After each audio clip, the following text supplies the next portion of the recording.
guys, kita jumpa kembali ya. Kali ini yang akan kita bahas yaitu pembahasan soal OSN ya, tingkat nasional mata pelajaran ilmu pengetahuan alam pada jenjang SMP ya. Jadi yang akan kita bahas sekali lagi OSN mata pelajaran IPA tahun 2019 tingkat nasional ya, jenjang SMP. Oke, langsung saja kita mulai pembahasan soal nomor 1. Kesimpulan dari sebuah percobaan adalah larva bukan berasal dari daging yang membusuk, melainkan dari lalat yang hinggap di daging. Ini merupakan kesimpulan dari percobaan yang dilakukan oleh A. Alexander Oparin, B. Francisco Redi, C. Lazarus Spallanzani, D. Louis Pasteur. Oke ya, jadi ini tentang asal-usul kehidupan ya. Jadi tak jabarkan dulu ya. Jadi di sini tentang asal-usul kehidupan. Nah, di sini nanti teori tentang asal-usul kehidupan itu dibagi menjadi dua ya. Yang pertama teori abiogenesis. Abiogenesis. Yang satunya lagi teori biogenesis. Ya, ini yang nanti ada bedanya ya, teori abiogenesis dan biogenesis. Kalau yang abiogenesis itu menjelaskan bahwa makhluk hidup, tak singkat MH ya, makhluk hidup berasal dari benda tak hidup ya. Jadi kalau menurut teori abiogenesis, makhluk hidup berasal dari benda tak hidup. Contohnya apa? Ini contohnya misalkan ada ikan, itu berasal dari air. Nah gitu ya, menurut pandangan si abiogenesis ini. Nanti tokohnya siapa? Tokohnya itu ada Aristoteles ya, Aristoteles itu ya, kalau yang abiogenesis. Terus bagaimana dengan yang biogenesis? Kalau yang biogenesis itu ya, teorinya lebih modern ya, lebih berkembang, jadi menentang teori abiogenesis itu. Jadi kalau biogenesis meyakini bahwa makhluk hidup, MH ini ya, makhluk hidup ya, itu berasal dari makhluk hidup sebelumnya ya. Jadi makhluk hidup berasal dari makhluk hidup sebelumnya. Maksudnya gimana nih? Maksudnya ya berarti misalkan ada itu ya, apa, jentik-jentik ya, jentik-jentik di air itu jentik-jentik itu sebenarnya bukan dari air, tapi jentik-jentiknya itu dari nyamuk yang menetas, jadi jentik-jentik. Terus ada kayak apa itu, larva ya, larva itu sebenarnya bukan dari daging, tapi dia dari lalat yang menetas, kemudian lalat yang bertelur kemudian menetas menjadi larva. Oke ya. Nah yang ini tokohnya siapa? Kalau yang biogenesis tokohnya itu ini ya, ada tokohnya itu Redi, janinnya prematur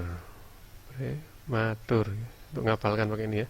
Jadi ada Redi, janinnya prematur. Nah ini ngapalkan ini maksudnya apa ini, nanti bisa ngapalkan pakai ini ya. Jadi yang pertama Redi itu berarti ini ya, Francisco Redi. Jadi yang ini Francisco pertama ini ya, satu ini satu, ganti warna satu. Jadi Redi satu, Redi itu berarti Francisco Redi. Terus Jani berarti apa? Jani itu berarti Lazaro Spallan ya, Lazaro Spallanzani. Lazarus Valanzane. Terus prematur 3. Di sini ada Louis Pasteur ya, ada Louis Pasteur. Nah, ini tokoh yang biogenesis ya. Jadi ada dua teori ya, teori biogenesis dan abiogenesis. Nah, untuk yang biogenesis ini ada 3 tokohnya, ini Francesco Redi, Lazarus Valanzane, Louis Pasteur. Nah, gimana percobaannya? Ya, percobaannya itu kalau Redi itu mencoba daging ya, dengan daging yang membusuk. Ini jangan daging yang membusuk. Nah, ternyata ketika dilakukan percobaan, ternyata larva si larvanya ini ternyata berasal dari lalat. Larvanya itu berasal dari lalat yang hinggap di daging. Nah, terus ketika lalat hinggap di daging, lalat itu bertelur di daging itu dan sampai menetas. Lah, ketika menetas, muncullah si larva. Kalau yang Lazarus Valanzane itu pakai air kaldu ya. Jadi air kaldu itu pertama direbus ya. Kemudian dibuat dua, yang satunya ditutupi, yang satu dibiarkan terbuka. Ternyata yang terbuka itu air kaldunya menjadi keruh. Kenapa kok keruh? Nah, air kaldu itu keruh karena ada kontaminasi dari bakteri di udara yang masuk ke air kaldu. Jadi di udara juga ada kehidupannya dari bakteri. Kalau Louis Pasteur juga sama-sama ini tentang air kaldu, cuma ini bentuk bentuk itunya ya, bentuk tabungnya itu pakai leher angsa. Air kaldu, air kaldu ya, sama-sama air kaldu tapi ini pakai bentuk leher angsa gitu ya. Oke, jadi di sini larva bukan berasal dari daging yang membusuk, melainkan dari lalat yang hinggap di daging. Berarti sesuai dengan teorinya Francesco Redi ya. Oke, ini jadi jawabannya yang B.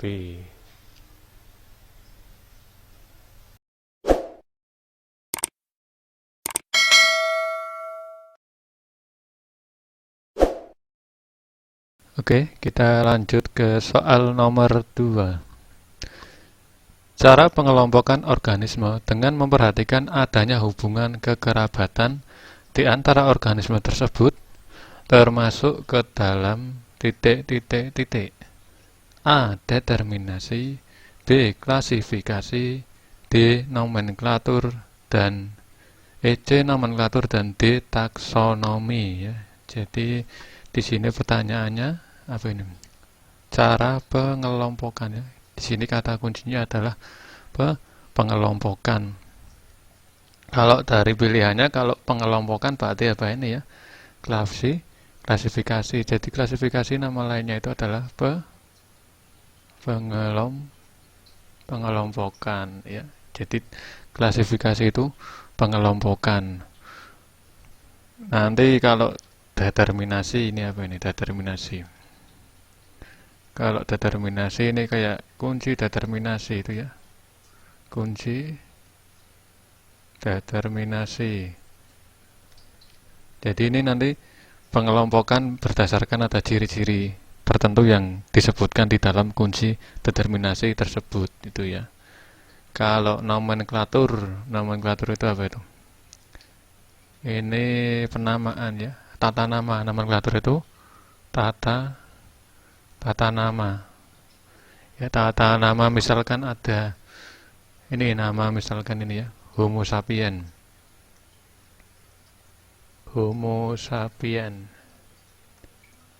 ya. Ini harus digarisbawahi ya, karena tidak miring tulisannya Homo sapiens. Homo sapien itu manusia ya. Nah, ini di sini yang genus mana? Nah, yang depan ini genus, yang belakang adalah spesies ya. Jadi di sini Homo sapien itu termasuk nomenklatur atau tata nama. Homo genusnya hanya huruf kapital ya, sedangkan yang kedua spesiesnya itu S-nya huruf kecil itu ya. Kalau nomenklatur itu tata nama. Terus ada taksonomi apa ini? Berarti ini apa tingkatan? Tingkatan takson ya. Tingkatan takson. Nah, tingkatan takson itu kita bisa pakai ini hafalannya, mudah ini. Ada king, diva, cari orang paling ganteng sedunia ya. Jadi king diva cari orang paling ganteng sedunia. Nah ini untuk ngapalkan ya, karena untuk menyebutkan urutan tingkatan takson itu harus urut ya, nggak boleh. Jadi urut dari awalnya berarti king itu pada apa? Kingdom ya, kingdom. Diva itu berarti divisio. Cari pada apa ini? Klasis ya, atau kelas. Ordo bukan ordo ya. Ordo falingnya berarti family. Gantengnya berarti apa ini? Genus. Sedunianya berarti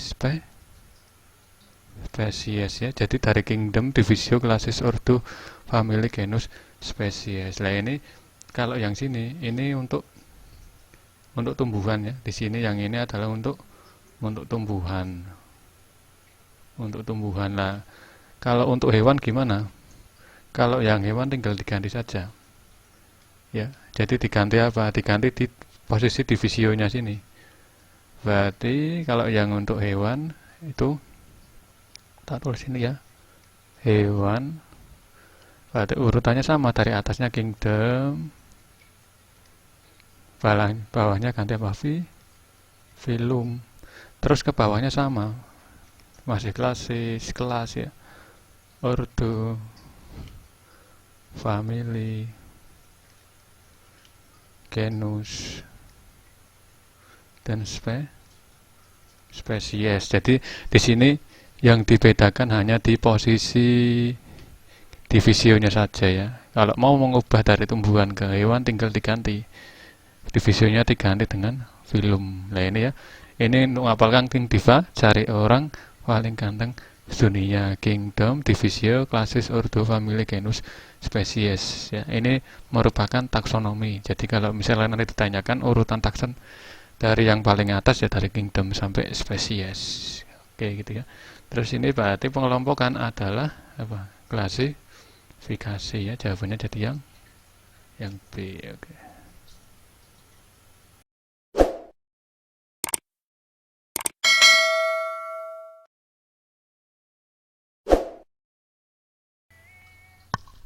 Oke ya, kita lanjutkan soal nomor 3.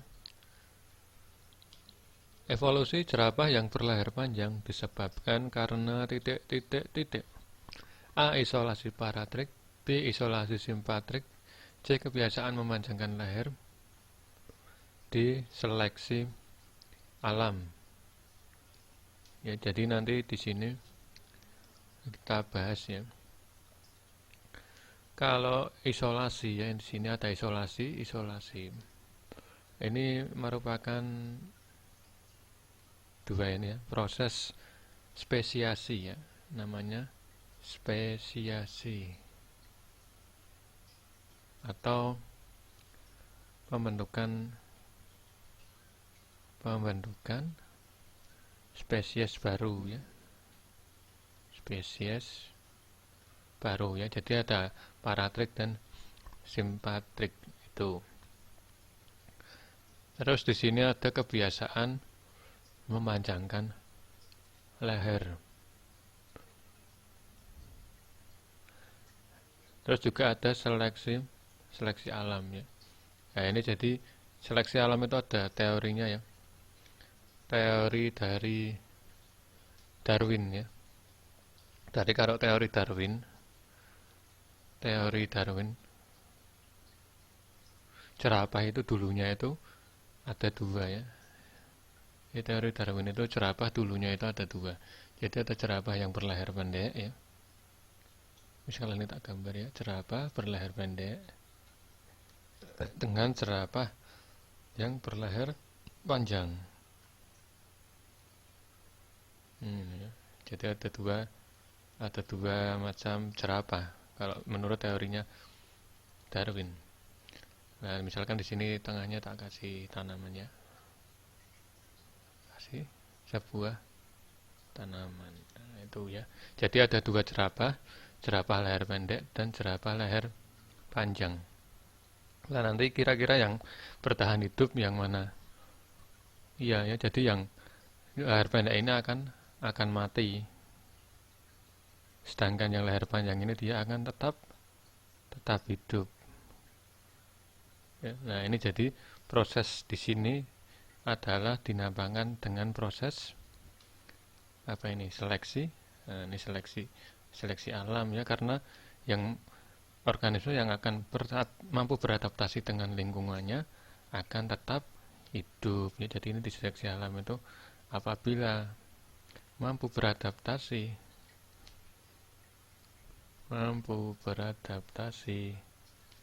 dengan lingkungan ya, akan tetap hidup ya, akan tetap hidup. Nah, ini jadi ada evolusi jerapah menurut si Darwin. Jadi jawabannya yang D ya, melalui proses seleksi alam.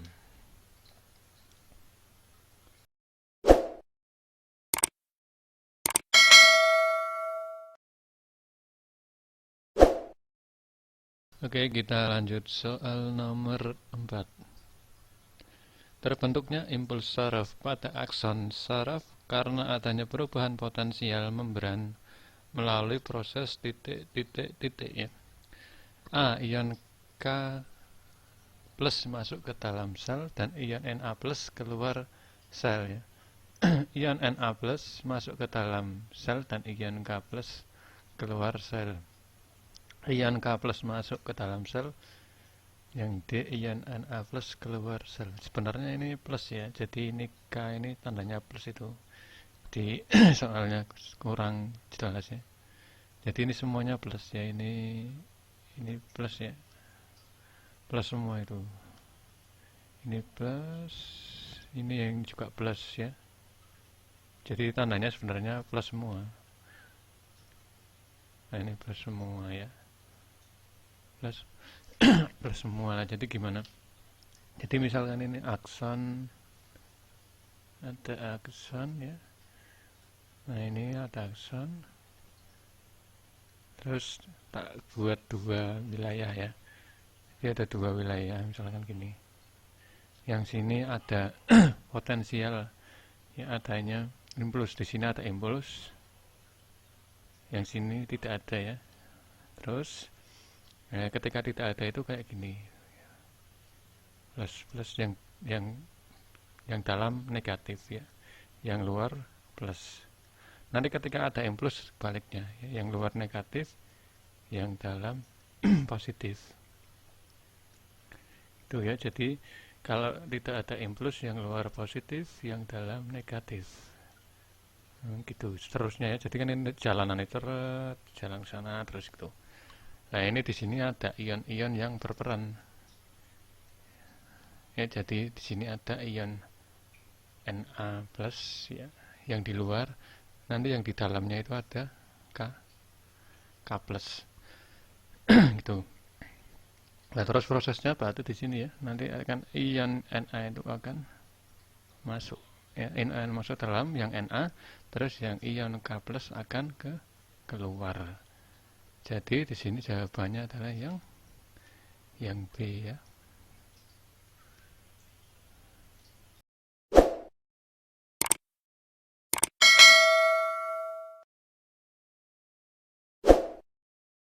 Ya, lanjut soal nomor 5. Perhatikan gambar diagramatis struktur ginjal di bawah ini ya. Jadi ini gambar ginjal ya, yang sudah diperbesar ya. Terus di sini ada keterangannya A dan B ya. Jadi di sini itu yang A yang ditunjuk sini ya. Kalau yang B yang ditunjuk yang dalam sini. Nah, di sini itu di, namanya bagian korteks ya. Korteks. Kalau yang B itu namanya medula ya. Jadi ada korteks dan medula.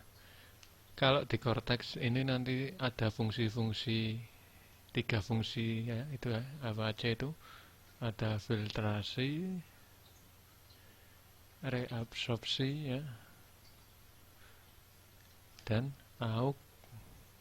augmentasi ya. Jadi ada filtrasi, reabsorpsi, augmentasi. Nanti kalau filtrasi terjadinya di gloma lurus. Kalau reabsorpsi itu bulus, kontratus, proksimal ya. Kalau yang augmentasi di tubulus, kontratus, distal ya. Oke, lah nanti medula ini di sini di dalamnya ada apa ini? Ada lengkung Henle ya. Jadi di situ ada lengkung Henle. Oke, ada lengkung Henle. Sekarang kita lihat ke opsi pilihan jawabannya ya. Pernyataan berikut yang benar. Oke. Sekarang filtrasi terjadi pada bagian B. Nah, ini salah ya, harusnya di bagian yang A. Terus yang B, reabsorpsi zat sisa metabolisme yang masih diperlukan tubuh terjadi pada bagian B. Ini juga salah, harusnya di bagian yang A ya.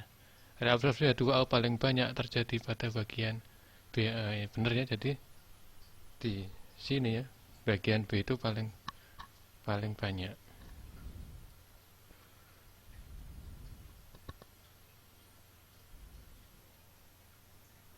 Oke ya, jadi reabsorpsi yang paling banyak itu di lengkung Henle. Jadi jawabannya yang C ya.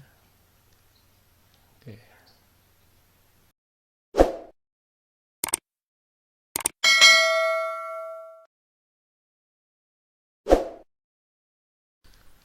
Oke, kita lanjut soal nomor 6.